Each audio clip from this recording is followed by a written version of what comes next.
Welcome to COIQ, a first-of-its-kind video program about health innovators, early adopters, and influencers, and their stories about riding the roller coaster of healthcare innovation. I'm your host, Dr. Roxie, founder of Legacy DNA Marketing Group, and it's time to raise our COIQ. Welcome back, COIQ listeners. On today's show, we're cutting another solo episode with Matt Johnson, our executive producer for the video and podcast show. Thank you so much for joining us. Roxie, pleasure as always. Awesome. And you have your own podcast show.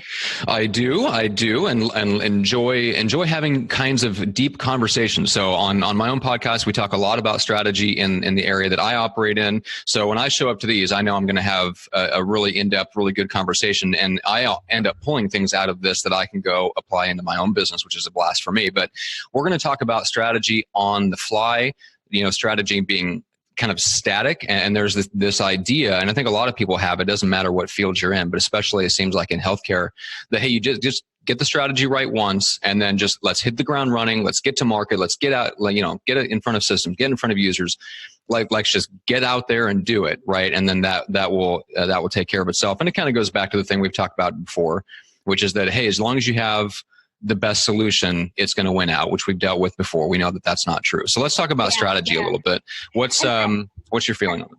And I think that it's, all entrepreneurs. I've never met an entrepreneur that didn't really operate fast and furious, right? And so the idea of leapfrogging over strategy and getting into the tactics just makes, entrepreneurs feel good. They're making progress and they're that much closer to success. But that can be a losing strategy. Without even realizing it, right? Yeah, 100%. Well, yeah, because there's other people involved. We've talked about this on previous episodes, that it's not up to us. We can think we have the most awesome thing, but there's, especially in healthcare with it being multi-sided, there's so many things to consider. Even just one element, which you mentioned on a previous episode, the fact that sometimes the people who use a product or an innovation are not the people who pay for it. That alone introduces so much complexity in the decision of who are you selling to and who's buying it and who are you marketing it to. That's just one element of a strategy that can have all sorts of implications up and down our entire business. So anyway, let's jump into, like, if you had kind of, I guess, when you look around at the market and you see what people are doing, both the innovators themselves who are leading the companies and developing new solutions, and the people that they pay to help them with their strategy, essentially you're seeing kind of the same problem. What is that problem? So most of the time, there isn't a framework for that decision making to take place. So It's a little bit more willy-nilly, kind of ad hoc. And so, there's all sorts of inherent challenges to that. I may be leaving some strategic decisions on the table that I'm not even aware that I need to make, or I may be overlooking some of the connections between those strategic decisions. And so, none of these decisions kind of function in a silo or kind of independent. They're all interrelated. And so if I don't have a framework that, mind you, is based upon some type of theoretical principle, right? So it has to have some type of backbone and credibility to it, that I'm going to be more susceptible to failure. And like we've talked about on some other episodes, that, the failure rate is really high. 95% of innovations that are brought to market fail. So what is one of the first steps that health innovators can do to kind of beat those odds is to have a framework for those commercialization decisions, all the way from concept to launch and beyond. Yeah, agreed. And you mentioned the typical entrepreneur being kind of the fast and the furious. We all have that idea that, well, if 95% of businesses fail, those are the dumb ones. I'm in the 5%. Right. That's not going to... I am the 5%. happening to me. Come on now. Completely. 100%. We all think, well, and that's there's a lot of beauty in that, because that's why we're entrepreneurs. That's why we're creating things that don't exist. And it's that kind of optimism that really fuels us and helps us overcome all those hurdles that we face in this journey. That is 100% true. Everything is a trade-off and a balance. It's yin and yang. All right. So when we look at having a framework, so we talked a little bit about, like doing strategy on the fly, which most of us do, obviously. Having a framework basically lets you know exactly what all the factors are that you should be taking into account before you even sit down to make the decision. So when I think about that, to me, that means having a better idea, like a roadmap, better vision, almost like taking the blinders off. But it also means you kind of know, if you know all the factors that go into it, you probably know, okay, here are the 5 things I don't really know. And I've never really taken the time to even ask the market. And I know that's part of your strategic framework, is knowing who and when to go ask to get the data that you need, right? Yeah, absolutely. So it's all of those decisions that collectively, define that commercialization process. And every decision that's being made, you're building confidence because you're taking the time to kind of wrestle with the research, wrestle with the data, kind of double check or play devil's advocate with some of your assumptions. There's so much bias that's just kind of inherent to this whole process. So a lot of times, health innovators want to move fast and furious and get to market because we're all, trying to win and be first to market. But the reality is success is slowing down just a little bit to wrestle with those assumptions, kind of think a little bit differently, think a little bit deeper about these decisions, because I guarantee you that when you have this, proven framework, that this strategy that you have as an output is going to be very different than if you didn't take the time to wrestle with some of those ideas. I've seen it happen time and time again. Yeah, I read something really interesting. I think it was actually just yesterday. I stumbled across this little piece of information. I was working on some content for my own book, which I know you're working on yours as well. I think ours are actually going to come out around the same time, September, October-ish, awesome. Which is awesome. Yeah. Exciting. Yeah, I know. So we're both in the kind of the strategy and the deep thinking, good decision making business. Mm-hmm. So I stumbled across a piece of information which was about Napoleon, which is, widely considered like the greatest military thinker and strategist of all time. One of the things that he was famous for was the always proceeding with 2 options. In other words, he never considered strategy to be something that he did back at the palace and then you just kind of carry out on the ground. Strategy was basically just like, hey, this is how we make decisions. And it's always this kind of iterative process. So he learned how to set strategy in such a way that it gave him options and maneuverability later on. I think that's one of the key things, that if you're working with a good thinker, someone like you, if you're a health innovator and they're working with you, I think you have the ability to kind of lead them through a process of setting strategy and making good decisions. It's not about cutting yourself off from decisions. It's about creating options so you can move with whatever the market wants, because that's always changing. And being flexible, because consumer needs aren't fixed, market trends aren't fixed, competitors aren't fixed. So those things are continuously evolving and changing.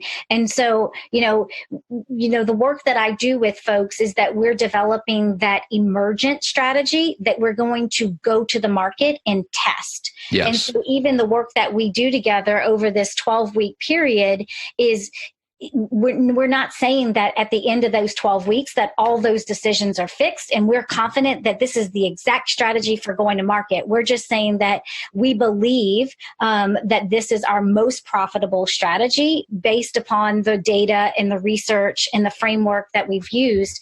And then we go into the market and it's still iterative and an iterative and flexible process, because we're continuously infusing new learnings throughout that.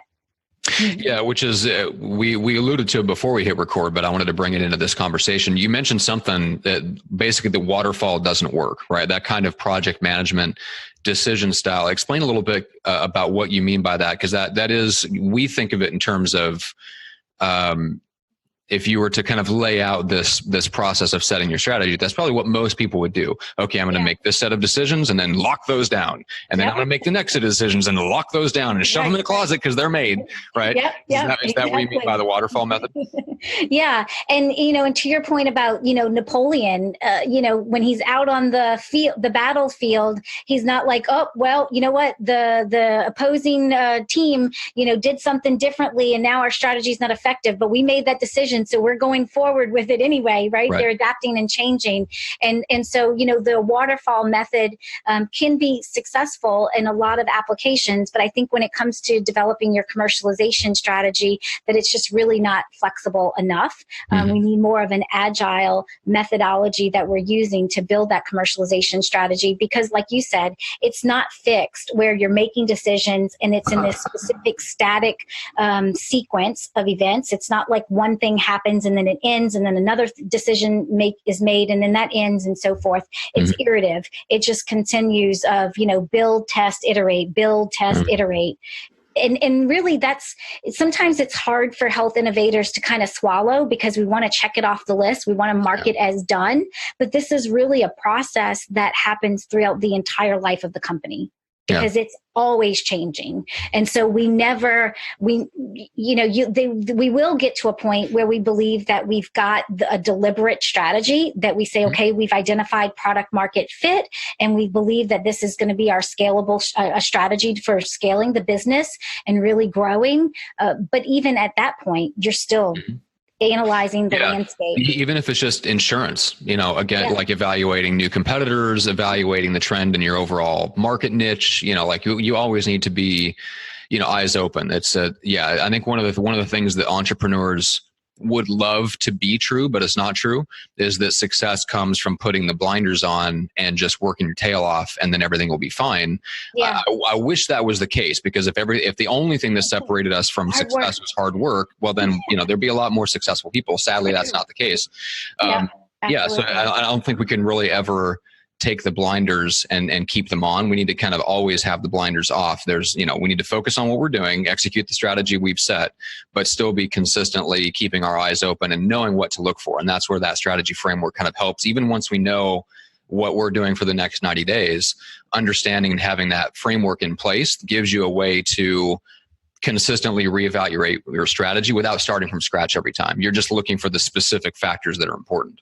Yeah, absolutely. And I think focus is key, right? So if you are a startup or an emergent company, you're usually short on cash, you're usually short on people, and what you've got the most of is things to do. And so how do you, so this kind of gives you a framework of what decisions do you need to make now that are going to have the most impact to your success. And so it kind of gives you this sequencing of decision making, and then helping you kind of connect the dots between that decision making. So that way you are maximizing the use of your resources, both time and money, and really knowing where to focus. Because it's really, I think that's a big pitfall, is that as an entrepreneur, that I have so many things to do that I don't know what to do when. And so I'm spread too thin, and I'm just distracted, and I'm not getting the results that I'm looking for. So, having that framework really kind of gives us guardrails in that decision-making process. Yeah, it's a good way to put it. Almost like bowling with bumper rails, makes it a lot easier. That's the only way I bowl 300. It's the only way we don't end up in the gutter. That's right. All right, so you're doing a whole, speaking of like the strategic process and getting the right input and feedback, so you're doing this workshop you've got coming up at a big healthcare event. So tell people just a little bit briefly about the workshop and where they can learn more and connect. Yeah, absolutely. So we're going to be doing a workshop on patient product co-creation at the Connected Health Conference in Boston in October. I'd love to see you there. And you can get more information about it on the Connected Health website. Awesome. And then besides, kind of listening to the podcast on Apple Podcasts and Spotify and Stitcher and all the usual places, and leaving you a lovely 5-star review for all your glorious content and good guests that you have. Besides that fun stuff, which people should do, where else can they go to kind of dive deeper into the framework and learn more about the strategic work that you do? Yeah, absolutely. They can visit our website, legacy-dna.com. Very cool. You've got all kinds of fun resources there. Awesome. Roxie, it's a pleasure. I love talking about this stuff. It's always a blast. Thanks, Matt. Appreciate it. Bye-bye. What's the difference between launching and commercializing a healthcare innovation? Many people will launch a new product. Few will commercialize it. To learn the difference between launch and commercialization, and to watch past episodes of the show, head to our video show page at drroxie.com. Thanks so much for watching and listening to the show. You can subscribe to the latest episodes on your favorite podcast app, like Apple Podcasts and Spotify, or subscribe to the video episodes on our YouTube channel. No matter the platform, just search COIQ with Dr. Roxie. Until next time, let's raise our COIQ.